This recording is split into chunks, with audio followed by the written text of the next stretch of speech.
This video is brought to you by Hudl. The dribbling and passing dashboard you'll see later was created using Hudl Sportscode.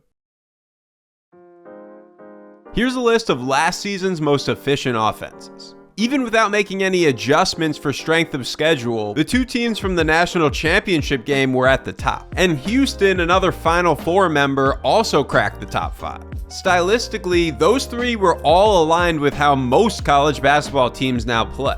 Lots and lots of ball screens. They each averaged right around 25 per game, which would have been virtually unheard of 10 years ago. During the 2012 season, for example, just 2 Division I teams averaged 20 ball screens per game.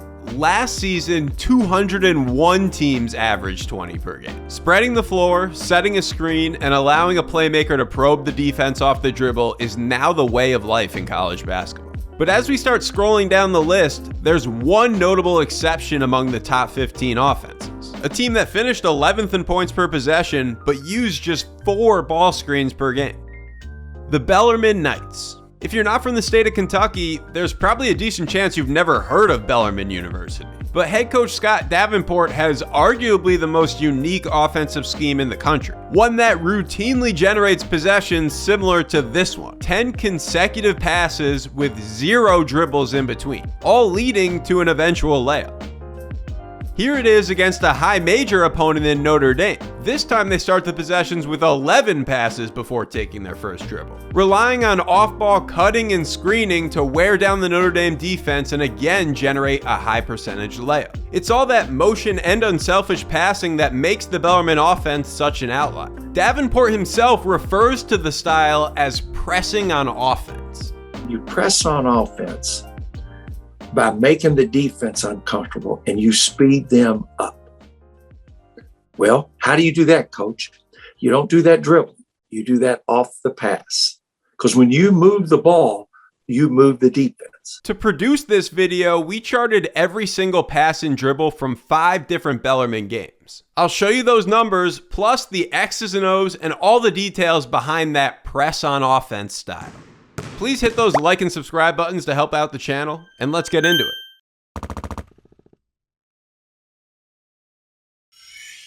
Prior to taking over the Bellarmine basketball program, Scott Davenport was an assistant coach at Louisville for 10 years, working both under Denny Crum from 1996 to 2001, and then Rick Pitino following Crum's retirement. When Bellarmine came calling in 2005 to hire Davenport, he was able to stay in the city of Louisville for his first collegiate head coaching job. At that time, Bellarmine was a struggling Division II program. They finished 9-18 in each of the previous 2 seasons before Davenport. But after going a combined 40-43 in his first 3 seasons, Davenport led Bellarmine to their first D2 NCAA tournament appearance in nearly 2 decades in year number 4. From there, the Knights were built into a D2 powerhouse, winning the national championship in 2011 with 3 more Final Four appearances in 2012, 2015, and 2017. The reason for that success was 10 years of offensive dominance. Bellarmine shot above 50% from the field in all 10 of their final Division II seasons. And amazingly, they were number 1 in all of D2 in field goal percentage in 6 of those years.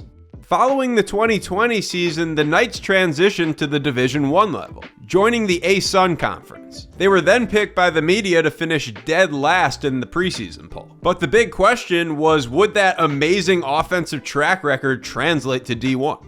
The challenge last year, now we're a Division I team. We're transition. We're going to find out if this will work. So last year's a great challenge. 358 teams playing. Number 1, Gonzaga. Not too hard to figure. They were 37-0 going into the national championship game. We were 3. We were number 3 in the nation of 358 teams. Bellarmine shot above 50% from the field yet again, finishing 3rd in the country in percentage. They also vastly exceeded those preseason expectations. So not even a transition to Division I could slow down Bellarmine's shooting stats. But let's take this a step further. Let's do some counting. Dribbling and passing stats aren't tracked league-wide at the college level. So using Hudl Sportscode, we did the work ourselves, selecting 5 Bellarmine games from last year and tracking each possession. On average, the Knights had 350 dribbles and 325 passes per game, a ratio of 1.08 dribbles per pass. One of those games, though, against North Alabama, Bellarmine achieved a ratio below 1, recording more passes than dribbles. To give you some more context, here's the same numbers for Bellarmine's opponents. The 5 of those opponents averaged 508 dribbles. That's 158 more dribbles per game for the opponents compared to Bellarmine. Overall, just 3% of Bellarmine's opponents' possessions had 8 or more passes. That graph changes drastically for Bellarmine's offense. 18% of possessions had 8 or more passes. To give you even more context, we do have passing stats available for NBA teams.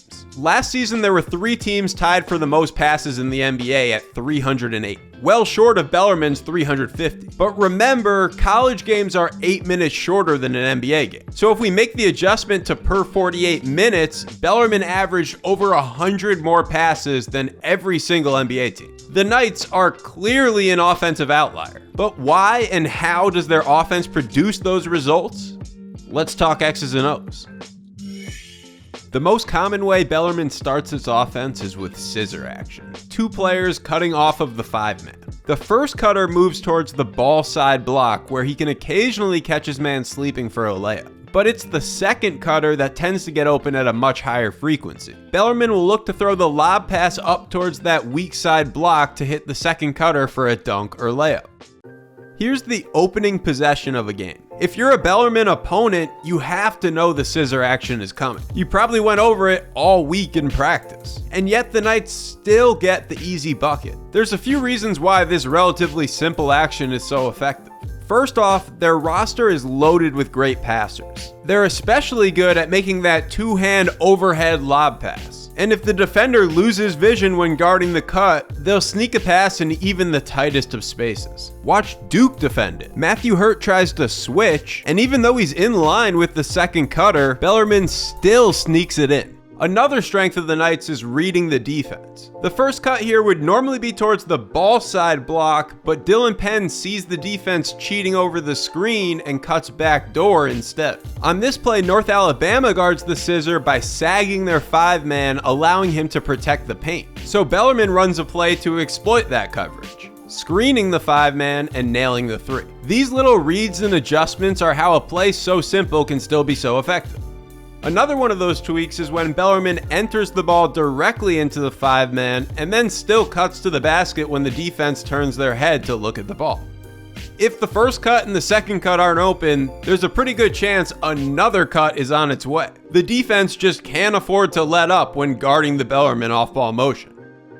My personal favorite out of the scissor action is when Bellarmine passes to the first cutter, who then in turn makes a beautiful pass himself to the second cutter. If the scissor stalls out completely, Bellarmine's base motion offense is all about ball reversals. Reverse the ball to one side, then cut someone towards the basket. If that's not open, reverse the ball to the other side and repeat the process. Here's the system in all its glory. They start in the scissor and then flow right into the motion, completing 12 passes and 4 ball reversals without any dribbles in between, all while cutting and engaging the defense until there's finally a breakdown 21 seconds into the possession. That's Bellarmine basketball for you in a nutshell. Basically, our roster cannot go by you one-on-one. And that's the way a lot of the game's predicated right now. But if I get you closing 15 feet out to me, my chances of being able to go by you now is pretty good. Because if you don't get out there, I'm going to shoot. Of course, it's not like Bellarmine never dribbles. That would be pretty much impossible. But the dribbles usually come after moving the defense with ball reversals. The passing puts defenders in uncomfortable situations, like having to long close out to a shooter.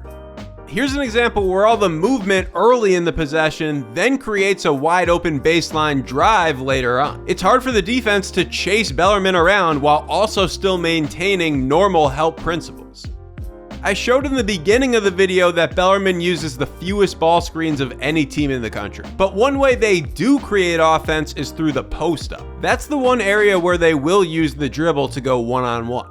Sometimes even passing to the first cutter on their scissor action and just letting him go to work. But as you might expect, whenever that ball does get dribbled, whether it's a post-up or a regular drive, Bellarmine off-ball players are fantastic at cutting to the basket. The scenario where the ball is dribbled towards a help defender, the help defender briefly loses sight of his man, and then the help defender's man cuts along the baseline for a backdoor pass is a regular occurrence for the Knights.